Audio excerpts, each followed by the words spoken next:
মণ্ডপে আর যারা উপস্থিত আছেন কেউ প্রসাদ দাঁড়িয়ে বাড়িতে যাবেন না। একটা কমিটির পক্ষ থেকে বিশেষ অনুরোধ, আমাদের মা খুব জাগ্রত, অবশ্যই আপনারা প্রসাদ গ্রহণ করবেন এবং মা শীতলা। সো হে গাইস, আজকে আমি আবারও নতুন একটা ভিডিও নিয়ে চলে আসলাম। তো আমার বাড়ির পাশে মাঠের মধ্যে শীতলা মায়ের পুজো হচ্ছে। চলো তোমাদের ওখান থেকে দেখিয়ে নিয়ে আসি শীতলা মাকে। চলো যাওয়া যাক, মাঠের মধ্যে পুজো হয়,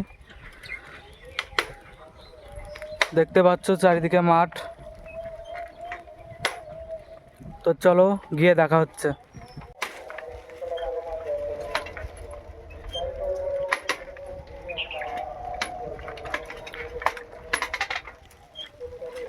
তো বন্ধুরা, ফাইনালি আমি মায়ের কাছে পৌঁছে গেছি। চলো তোমাদেরকেও দেখাচ্ছি মাকে। দেখতে পাচ্ছ সামনে, এখানে মায়ের প্রসাদ রান্না করা হচ্ছে, দেখতে পাচ্ছ। আপনারা প্রত্যেকে আসবেন বাউল অনুষ্ঠান দেখবার জন্য, বা শুনবার জন্য।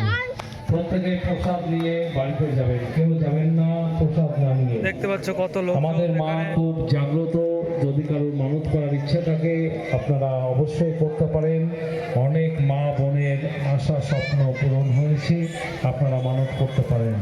এবং মন্দিরের উন্নয়ন, এখানে অনেক মেলাও বসেছে, কিছু দেখতে পাচ্ছ। করতে চান, পুনর্বাসন আছে এখানে, আপনারা এটা মায়ের মন্দির। অবশ্যই আপনাদেরকে মা শীতলা মণ্ডপে আর যারা উপস্থিত আছেন কেউ প্রসাদ দাঁড়িয়ে বাড়িতে যাবেন না। একটা কমিটির পক্ষ থেকে বিশেষ অনুরোধ, আমাদের মা খুব জাগ্রত, অবশ্যই আপনারা প্রসাদ গ্রহণ করবেন এবং মা শীতলা। আজকের ভিডিওটা এই পর্যন্তই। আশা করি তোমাদের ভালো লাগবে। ভালো লাগলে লাইক, কমেন্ট, শেয়ার, আর কে কোথা থেকে দেখছো কমেন্ট করে জানাতে ভুলবে না।